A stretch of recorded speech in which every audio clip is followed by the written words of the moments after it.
My name is Sean. I'm originally from America, but the story takes place in Italy. As a little detail, cell service was a nightmare up there. I couldn't get through if I wanted to. In order to establish myself in Europe, I decided to take a job as a night guard at a half-abandoned hospital complex in the mountains. It got hit hard during an earthquake, so the part I was tasked with watching was open for anybody. The hospital used to serve miners during the 1960s. Since the mining district closed due to safety concerns, the town had taken on a quiet persona. I honestly liked it here. The job itself wasn't too hard. For the most part, I would stay in my comfy little shack and watch Netflix until my shift ended. Nobody really bothered us up there. The part that was still active seemed to be enough to keep away any trespassers. The still operating part had a small pool of people who varied in age and illness. People would be in and out all day long. I didn't make a lot of money, but it was honestly a very enjoyable job. It kept me stable enough to apply for residency, eventually. You're probably wondering, Sean, where's the creepy part? Isn't this meant to be a creepy story? I thought I'd lull you into a false sense of security, like I was. It seems fitting, after all. One night, I was newly tasked to patrol the ruins off and on throughout my shift.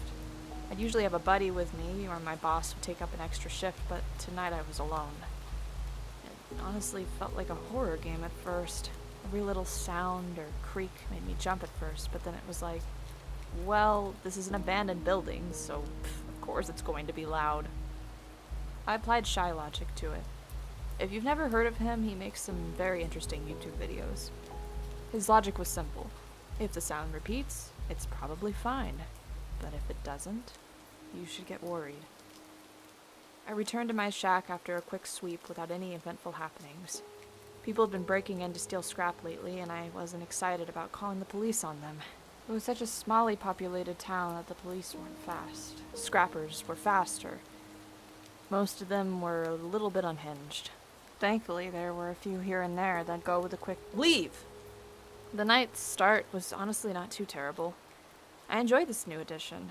Plus, it helped my coworker out. He could be at home with his wife while they watched their newborn son. It made the monotony of watching things from a gate a lot more enjoyable. Around 10, I got up out of the shack and did my rounds. I did my precursory check of the windows from the front with my flashlight. I caught something in the light. A glint. Huh. That was new. Had I just caught something wrong? The windows weren't exactly intact. I shifted the light again. Nothing. Huh. Strange. Probably nothing. I walked through the front door, the front gaping hole, and began my search for anything amiss. It was quiet other than the subtle sounds of rain hitting the metal roof from high above and the wind passing through the cracks.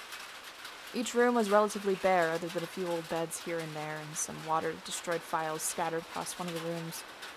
I heard the sound of footsteps join mine, so I stopped and swung my light around. No one. Even the footsteps had stopped. Was it just a weird echo? For some reason, at this point, I was a little on edge. First the strange thing that hit my light, then that. I started up the stairs to the second story. I had one more floor to scan after this. It was quiet, other than the consistent drip of water somewhere near the front of the building. I heard the distinct sound of glass crackling on the floor behind me. I swung my flashlight behind me. Nothing. Not a soul. I stayed still in the room. I wanted to catch any odd sounds. Anything. Wind? Check. Rain? Check. Rhythmic tapping of the leak? Check. I strained my ears to hear anything out of place. Anything wrong. Breathing. I heard heightened breathing. So there was someone here, and they were messing with me. I shone my light around the room. Empty. I don't know what possessed me. Instead of yelling or calling out to get their attention, I sought them out. Maybe part of me was angry they were trying to fool with me. I came into the room I believed them to be in. It was pitch black other than my dusty beam of light and the soft glow of lights from the active building 60 or so meters away from us.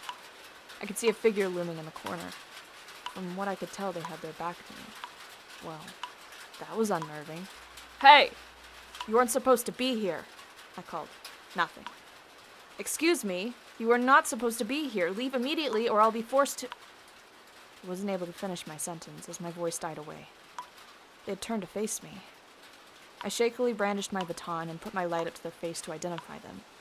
My light caught the glint I had seen before. The trespasser was wearing what appeared to be an old gas mask. If they were hiding their face, they weren't up to any good. "I'm going to call the authorities," I said firmly. Although firm in this case was gelatin. What kind of threat was that? I'm going to run back to my little shack and phone the police? Ooh, scary? Something about the way they tilted their head to the side was so unnerving. So slow. Too smooth. Before I could ponder what to do next, they charged at me. I felt my heart catch in my throat as I turned tail to run. Oh God, I felt so cowardly. I don't think I've ever sprinted so fast in my life. I could hear them closing in on me. Our footsteps were almost perfectly synced. My lungs were screaming at this point. Why was the building so much larger than before? Perhaps my perception was skewed because of how scared I was. I got to the booth, opened the door, barricaded myself in. It was such a small town that they hadn't even bothered to install a lock. I saw them following in my stead and then disappear into the foliage. I didn't care. I picked up the receiver and dialed 112. It took more than 4 rings for someone to pick up. As I was talking to the operator, I heard 3 distinct knocks on the glass behind me.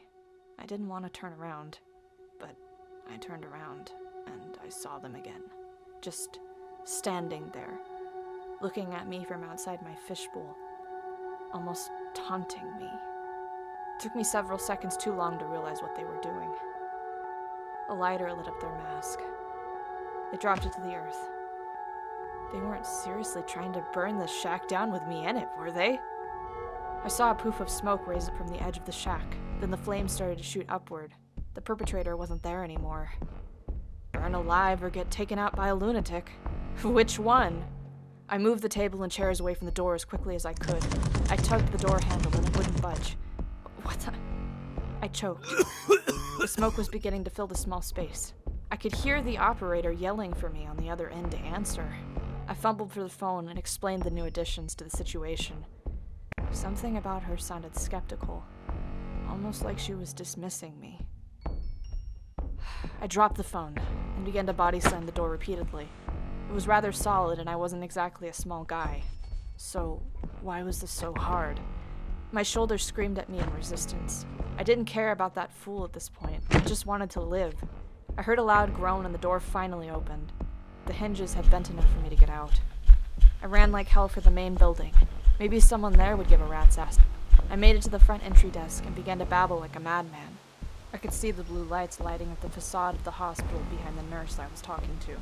They really hadn't taken this seriously. I felt sick. I proceeded outside into the pouring rain to greet the police. They seemed half asleep and a bit grumpy with me. I led them to my shack, which I expected to be fully engulfed by this point. My stomach dropped. The shack was fine, other than a broken door. Everything was intact other than that. Despite this, they searched the old building to find nothing amiss. Then they condemned me for wasting their time and told me they'd have to fine me if I did it again. What was any of that?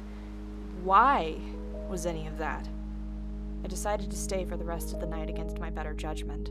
The next morning, when I was about to go off shift, I told my boss everything that had happened. All he could do was laugh. I asked why. He asked me if I had read the articles about the hospital before I came to work for him. I told him no. Apparently, the old hospital building had been attacked by an arsonist shortly after the earthquakes. Some say it was a disgruntled wife of a miner who had lost their job and then their life. She had become some kind of local legend with the children of the village, as she had somehow been able to evade the police for decades and live off the land. I don't know if that's true.